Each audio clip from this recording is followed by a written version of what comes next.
नमस्कार साथियों, मैं हूं आप सभी के समक्ष आपका चहेता, आपका लाडला मंच संचालक जगदीश। साथियों, हमने पिछले वीडियो के अंदर सीखा था कि मंच को किस तरीके से चलाया जा सकता है, मंच पर शुरुआत कैसे करें, मंच के ऊपर फर्स्ट मार्क कैसे चढ़े, उसके बाद किसी कलाकार की एंट्री कैसे करवाए, और यहाँ तक हमने लगभग पूरी एंकरिंग सीख ली थी। आज का वीडियो बड़ा इंपॉर्टेंट होने वाला है, तो आज के वीडियो को बिल्कुल स्किप करने की गलती मत कीजिएगा, क्योंकि आज के वीडियो में हम सीखेंगे कि किसी भी कलाकार को मंच के ऊपर बुलाने के बाद अगली जो हमारी एक्टिविटी होती है वो कैसे करें। साथियों, वीडियो को पूरा देखना। मैं आपको विश्वास दिला रहा हूं कि अगर आप मेरे चैनल से जुड़े रहे तो मैं आपको बहुत जल्द मंच संचालक कैसे बना जाता है ये पूरा बता दूंगा। अगर आप भाई देवे मंच संचालक नहीं बनना चाहते तो भी, अगर आप एक अच्छे वक्ता बनते हो तो भी मेरे शब्द आपके बहुत मायने रखेंगे।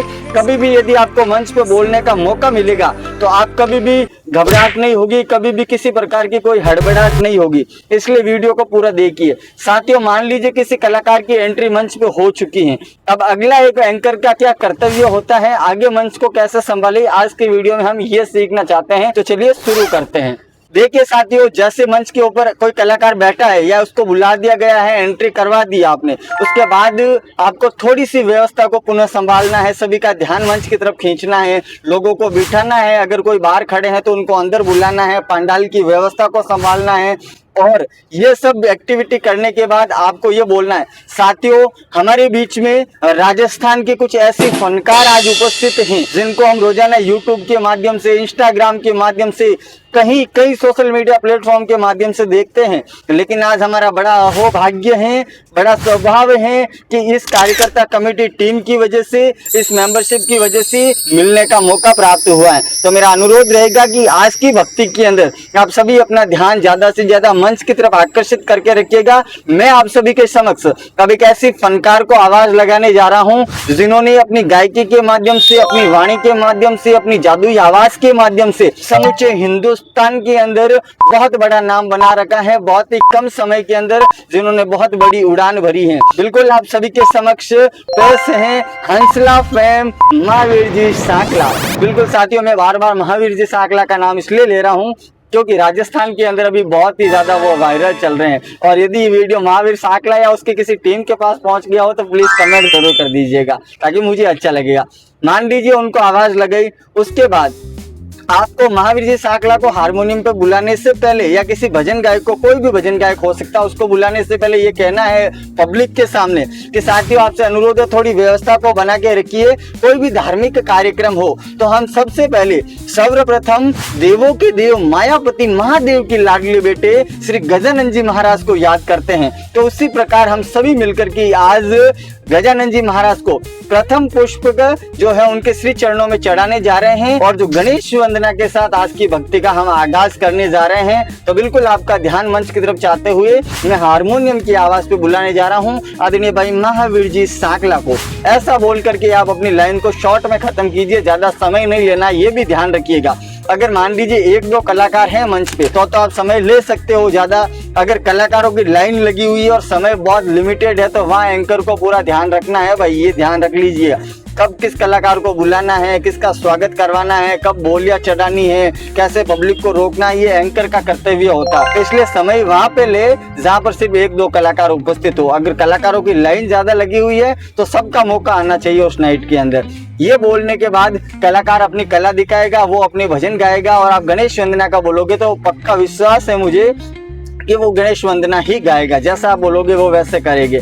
उसके बाद जैसे ही गणेश वंदना की समापन हो जाती है, ये 10-15 मिनट का गणेश वंदना चलती है, और लास्ट में कोई भी कलाकार, अगर कोई बहुत अच्छा लेवल का कलाकार है तो वो किसी गणेश जी के मंत्र के साथ उस भजन को समापन करता है। तो वो मोरिया वाला जो शब्द, मान लीजिए ज्यादातर आपने देखा होगा, लाइव देख लीजिए, गणपति बप्पा मोरिया, यहाँ पर वो समापन कर देते हैं उस मंत्र के साथ। तो वहां पर एंकर को हाथ में लेते ही सबसे पहले करना है, एक बार जोरदार तालियों की खड़खड़ाहट कर दीजिए साहब। बिल्कुल आज अपनी गायकी के माध्यम से वाकई में जो राम नाम के हीरे मोती आप सभी के समक्ष भाई महावीर जी सांकला ने बिखेरे हैं, बहुत अच्छा लगा। और बहुत अच्छी आज की इस म्यूजिशियन टीम की, साउंड वाले भैया की, लाइव वाले भैया का, सभी का अच्छा साथ मिला है हम सभी को, और बहुत अच्छा प्रेम इन सभी का मिला है। आपका ध्यान भी मंच की तरफ रहा है। तो बिल्कुल भाई महावीर जी सांकला ने कि आप इस तरीके से कुछ और लाइनें जोड़ सकते हो। देखो थोड़ा बहुत मैं कुछ बताने की कोशिश कर रहा हूँ, लेकिन कुछ शब्द आपको भी जोड़ने की कोशिश करनी होगी। अगर आपको वाकई में एंकर बनना है तो कोशिश आपकी भी काम आएगी। सिर्फ रटी हुई स्क्रिप्ट कभी भी काम पूरी नहीं आती है, इसलिए मेरी कोशिश रहेगी कि लगभग रोजाना 30 मिनट तक एंकरिंग की आप घर पे तैयारी करने की कोशिश कीजिए। चाहे कोई भजन गायक भी अगर साथी होता है तो वो भी घर पे अपनी प्रैक्टिस पूरी करता है, तो आप भी कृपया करके घर पे पूरी प्रैक्टिस कीजिए। जितने ज्यादा आपके पास शब्द होगी, आपकी ताकत मंच के ऊपर उतनी होगी, आपको उतना कम डर लगेगा। और हाँ, डर तो रखना ही नहीं है मंच के ऊपर, ये बात ध्यान रखिए।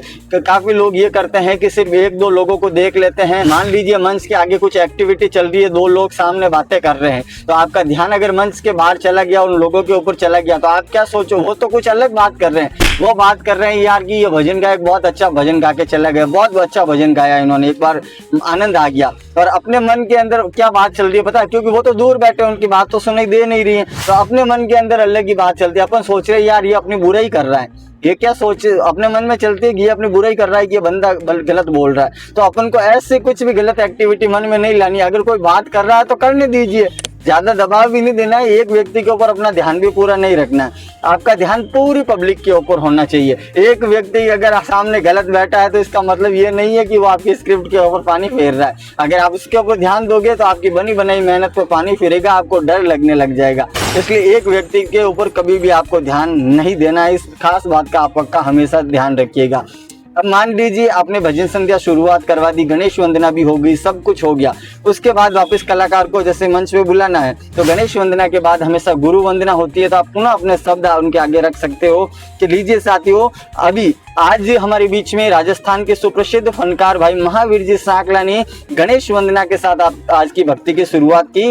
अब कोई भी भक्ति संध्या हो तो अपने गुरुदेव को मनाना भी बहुत जरूरी होता है, क्योंकि कहते हैं ना, यहाँ पर कुछ शायरियों का भी उपयोग करना है कि कहते हैं ना कि करता करे ना कर सके गुरु करे सो होय, करता करे ना कर सके गुरु करे सो होय, और नौखंडी और शांत द्वीप में गुरु से बड़ा ना कोई, गुरु से बड़ा ना कोई। अरे गुरु रे ब्रह्मा गुरु रे विष्णु गुरु रे देवो महेश्वराय, गुरु रे साक्षात परब्रह्म दशमे श्री गुरुवे नमः, दशमे श्री गुरुवे नमः। इस तरीके की कुछ लाइनें बोलिए आप, ताकि और अफेक्टिव होगा, अच्छा लगेगा मंच के ऊपर, कलाकार को भी आनंद आएगा। उसके बाद मान लीजिए गुरु वंदना खत्म हो गई, तो जैसे गुरु वंदना एंड हो जाती है तो आप भी इस शायरी से शुरुआत वापस कर सकते हो कि भाई महावीर जी सांकला ने बहुत अच्छी गुरु महिमा आप सभी के समक्ष प्रस्तुत की है कि आग लगी आसमान में और झुरझुर पड़े अंगार, आग लगी आसमान में झुरझुर पड़े अंगार, अरे संत ना होते जुग में तो जल जातो संसार, जल जातो संसार। साथियों, आपको मैं पुनः बार बार बता रहा हूँ, जितनी ज्यादा आपके पास शायरियाँ होगी, जितने ज्यादा आपके पास डायलॉग होंगे, जितने ज्यादा आपके पास शब्द होंगे, उतना मंच के ऊपर आपके ज्यादा प्रभाव रहेगा, आपकी ताकत बहुत ज्यादा रहेगी। इसलिए जितनी प्रैक्टिस करोगे, कुछ लोगों ने बोला था ना कि जो रियाज करेगा वो राज करेगा, तो रियाज आपको करना पड़ेगा। साथियों, आज के वीडियो में हमने इतना कुछ सीखा। अगले वीडियो में और एक धमाकेदार टॉपिक के साथ आप सभी के समक्ष मिलता हूँ। जय हिंद, वंदे मातरम, बाय बाय।